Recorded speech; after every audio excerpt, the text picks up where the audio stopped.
नमस्कार. Today we start the new chapter number 11 circle म्हणजे वर्तुळ म्हणतो आपण याला, वर्तुळ. बरोबर. आता वर्तुळ सर्वांना माहिती आहे. आता मी हाताने वर्तुळ काढतो बरं का.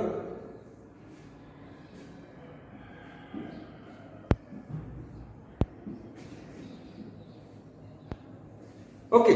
आता बघा, what is mean by circle. सर्कलची व्याख्या सांगतो बघा, म्हणजे वर्तुळाची व्याख्या. Circle is a set of all points which are equidistant from a fix point. म्हणजे एका स्थिर बिंदूपासून, मराठीत सांगतो बघा, एका स्थिर बिंदूपासून, हा स्थिर बिंदू आहे, पासून समान अंतरावर असणाऱ्या, बघा सगळे अंतर सारखं आहे सगळीकडे, एका स्थिर बिंदूपासून समान अंतरावर असणाऱ्या बिंदूंच्या समूहाला वर्तुळ असं म्हणतात. Set of all points which are equidistant from a fixed point is called circle. Set म्हणजे समूह, संच म्हणतो आपण त्याला मराठीत. सेट ऑफ ऑल पॉइंट्स, असे सगळे पॉइंटचा समूह, which are की जे, इक्विडिस्टंट म्हणजे समदूर, फ्रॉम फिक्स पॉइंट स्थिर बिंदू पासून, अशा सर्व बिंदूंचा संच की जे बिंदू एका स्थिर बिंदू पासून, फिक्स बिंदू पासून समान अंतरावर असतील, अशा बिंदूंच्या समूहाला वर्तुळ असं म्हणतात. म्हणजे कळलं का इथपर्यंत. आता दुसरी कन्सेप्ट, सर्कलची व्याख्या कळली.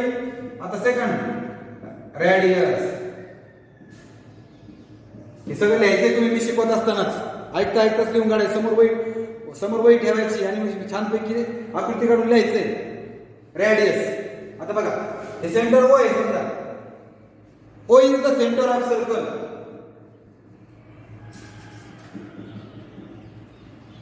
ओ is centre of circle. Centre of circle म्हणजे वर्तुळ केंद्र. O is centre of circle म्हणजे वर्तुळ केंद्र आहे ओ.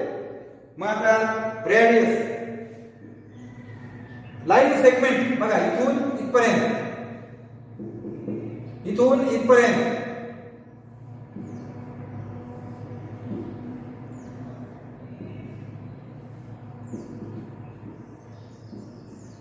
Segment O A, O B, O C, O D, O E, O F, बघा O A, O C, O B, O A B C D E F. तुम्ही जर पट्टी घेतली आणि पट्टीने ओ ए मोजला, समजा तो 4 सेम भरला, तर ओडी पण 4 भरेल, ओ सी पण 4च भरेल, ओडी पण 4 भरेल, ओ ई पण 4, हा पण 4 आणि हा पण 4, सगळे सारखे भरतील.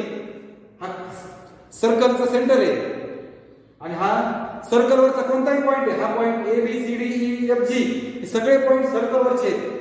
मग सर्कलवरच्या पॉइंट पासून सेंटरच्या अंतराला रेडियस असं म्हणतात. ते अंतर सेम आहे. बघा बरं का, लाईन सेगमेंट, हे segment line segment, line segment joining, line segment joining कोणाला, सेंटर ऑफ सर्कल and अजून कोण, point on the circle, any point on the circle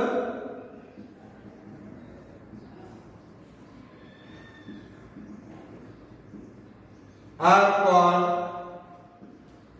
radius. Line segment joining center of circle and any point on the circle are called radius of the circle. याला radius म्हणतात. Segment O A, O B, O C, O D, O E, O F, O G, these all are the radius of the circle. कळलं का? Line segment joining center of circle and any point on the circle वर्तुळ केंद्र आणि वर्तुळावरच्या कोणत्याही एका बिंदूला जोडणाऱ्या रेषाखंडाला किंवा वर्तुळावरील बिंदू आणि वर्तुळाचा केंद्रबिंदू यांना जोडणाऱ्या रेषाखंडाला त्रिज्या असे म्हणतात. Line segment joining centre of circle and any point on the circle are called radius of the circle. So tell me how many radius you can draw. किती रेडियस काढता येतील या सर्कलवर? Infinite points are there. बरोबर, infinite points are there and all points join with center, you will get radius. So you can draw infinite radius. A circle have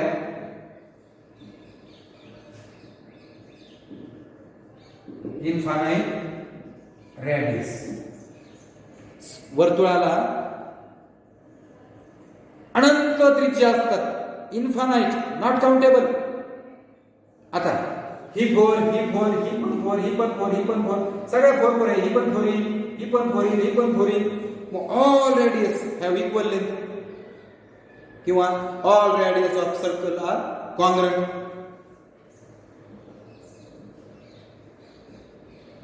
all radius have equal length किंवा all radius R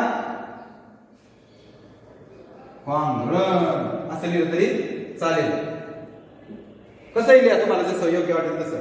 अशा दोन property तुम्हाला माहिती असायला हव्या. Circle लिहून झालं, radius लिहून झालं. रेडियसला स्मॉल अक्षर आर आहे बघा, लक्षात ठेवायचं. Is that clear? आपण आता राऊंडर घेतलं, लोखंडी टोक ठेवलं, सिस्पेसिस टोक ठेवलं आणि सर्कल काढलं. लोखंडी टोक आणि सिस्पेसिस टोक, distance between that two is called radius. लोखंडी टोक आणि सिस्पेसिस टोक यामधील अंतराला रेडियस म्हणायचं. कळलं का? आता I think all of you understand radius and circle. Now second concepts, diameter.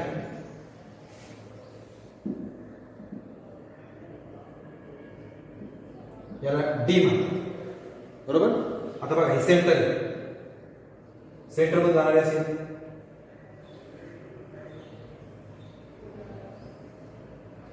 O A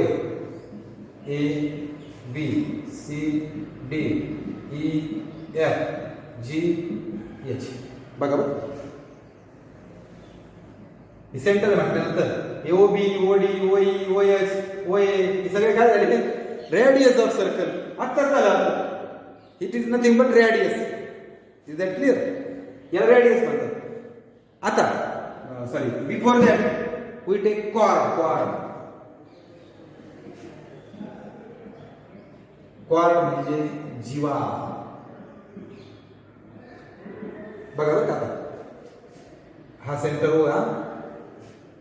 हा A B C D E F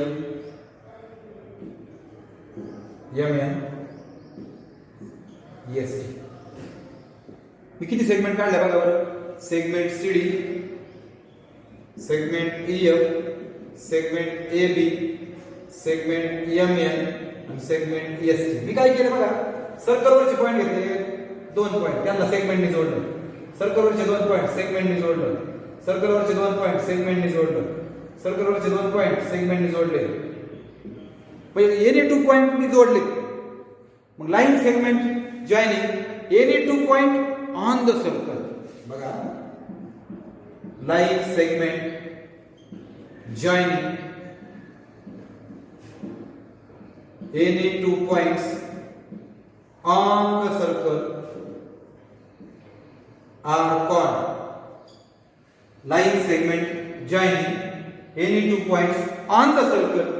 Line segment joining any 2 points on the circle are called chord of the circle. म्हणजे वर्तुळावरील कोणतेही 2 बिंदू जोडणाऱ्या रेषाखंडाला काय म्हणायचं? Chord. Segment C D F A B M N S T R chords of the circle. Is that clear?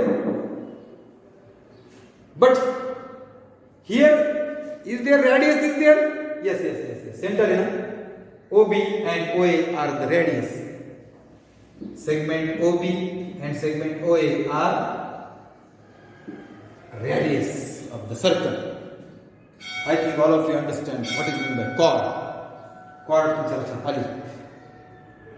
Now we take next concepts. Diameter. आता हे कसं झालं, वर्तुळावर दोन बिंदू जोडले त्याला म्हणायचं chord. आता diameter याला डी पण म्हणतात. आता बघा हे सगळ्या कॉर्ड आहेत, पण यातली एक कॉर्ड सेंटर मधून गेली बघा. ही कॉर्डच आहे बी, पण सेंटर मधून गेली.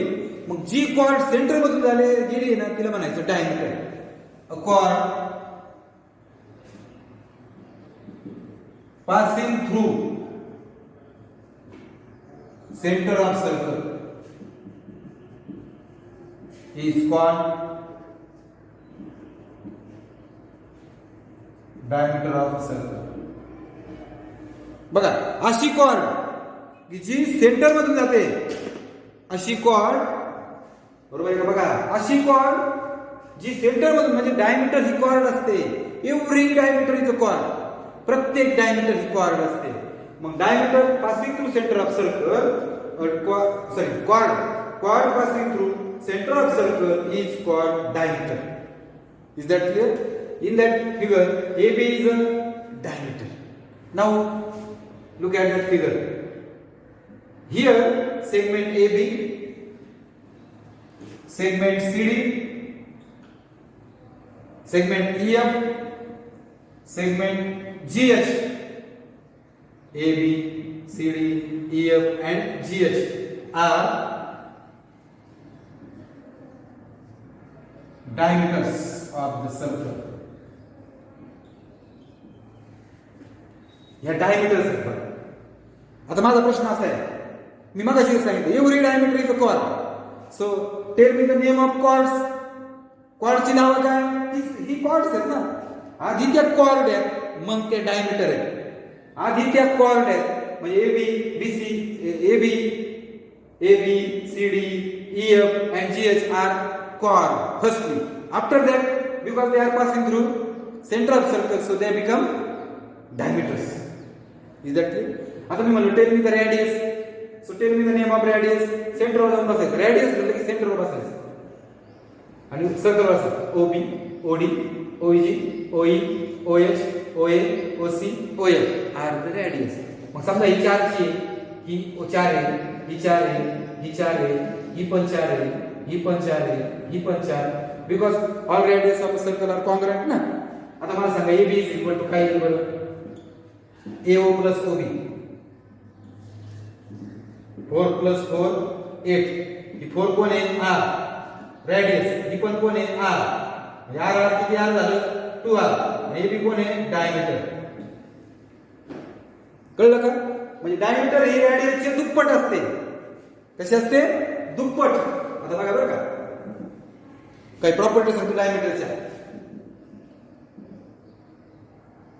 Diameter is twice of the,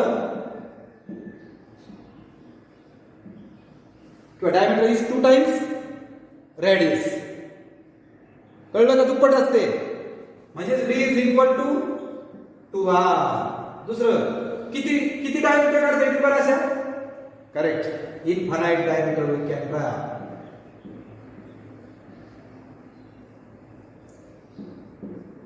Circle have infinite diameters. आता ही 4 आणि 4 8 झाली, ही पण 8 झाली, ही पण 8 झाली, ही पण 8 झाली. म्हणजे सगळे डायमीटर कशा? Congruent.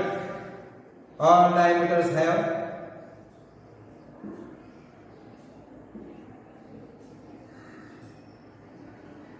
Equal length. All diameters have equal length. म्हणजे सगळे डायमीटर कसे असतात? कॉन्ग्रुएंट असतात. कसे असतात? Congruent. I think all of you understand it. Okay? 3 property सांगितल्या बघा मी. ही फॉर्म्युला महत्वाचा. या ठिकाणी आपण महत्वाचे 3 कन्सेप्ट्स पाहिलेले आहेत. आता आपण चाललोय relation between diameter and circumference. आता सर्कम्फरन्स म्हणजे काय सांगतो आणि मग C आणि D मधलं नातं काय ते पाहूयात आपण. C आणि हा बरोबर आहे, सर्कमफरन्स आणि डायमीटर. आता सर्कमफरन्स सांगतो काय आहे. हे सर्कल आहे बघा,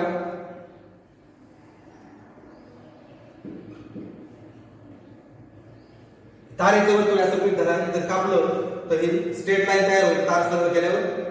आणि ही जर लांबीची मोजल आपण, ही लांबी जर 15 सेंटीमीटर भरली तर समजायचं याला लागणारी तार जी होती 15 सेंटीमीटरची होती, म्हणजे याचा सर्कमफरन्स किती आहे 15 cm. या ठिकाणी द्वारा ठेवायचा, इथपासून द्वारा असं ठेवत पर्यंत यायचं. तो द्वारा पट्टीवर मांडायचा. तो जितका सेंटीमीटर भरेल तितकं त्याची सर्कमफरन्स, म्हणजे थोडक्यात ह्या वर्तुळ कडेची लांबी आहे याला म्हणायचं सर्कमफरन्स, म्हणजे मराठीत त्याला परिघ म्हणतात. आणि याला वर्तुळाची पेरिमीटर, परिमिती पण म्हणतात. वर्तुळाची परिमिती म्हणजेच सर्कमफरन्स म्हणजे सी. कळलं का? तुम्ही जर एखादी बरणी घेतली, बरणी, आणि बरणीचं झाकण वर्तुळाकार असतं. तुम्ही जर एका बाजूने द्वारा ठेवला ना, साईडने हे केला, फिरवला द्वारा, झाकणाची ती कड किती लांबीची आहे, म्हणजे ते बरणीचं तोंड, त्याची तुम्हाला परिमिती काढायची असेल, त्या झाकणाची परिमिती काढायची असेल, त्याची परिघ काढायचं असेल, सर्कमफरन्स काढायचं असेल, सगळे एकच आहे. तर ते तुम्ही द्वारा लावून पट्टीवर ठेवून मोजू शकता. त्याला म्हणतात सी. ते आपण सूत्राने काढू शकतो. मी आज तुम्हाला डीचं सूत्र सांगितलं होतं, डी बरोबर 2r. आता सीचं सूत्र सांगतो, 2πr. 2πr, पायची किंमत 3.14 किंवा 22/7 असते. पाय बरोबर 3.14 किंवा काय असते, पायची किंमत 22/7 असते. दोन्हीपैकी एक कुठलेही घेऊ शकतो आपण. 22 ला 7 ने भागले 3.14 येतो. तर आपल्याला आता पाहायचंय, मला असं वाटतं तुम्हाला सी समजलंय. परिघ म्हणजे जे वर्तुळाची काय असते, परिमिती असते, कशी मोजायची मी तुम्हाला सांगितली. आता आपल्याला याच्यातलं नातं पाहायचंय. समजा तुम्ही हे लाकडाचा ठोकळा आहे, हा कशाचा, लाकडाचा. तुम्ही द्वारा ठेवून ही लांबी मोजली, बरोबर. आणि समजा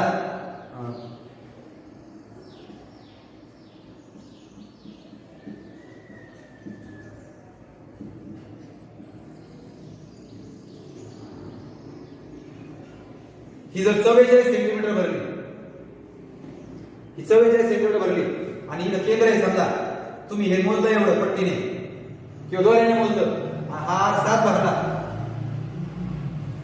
तर या दोघांमधलं नातं आपल्याला पाहायचंय. कळलं? म्हणजेच याचा गुणोत्तर आपल्याकडे सी भागिले डी बरोबर सी भरला 44, हा भरला 7, 2 2 4, सॉरी हा 14 भरेल. हा जर 14 भरला,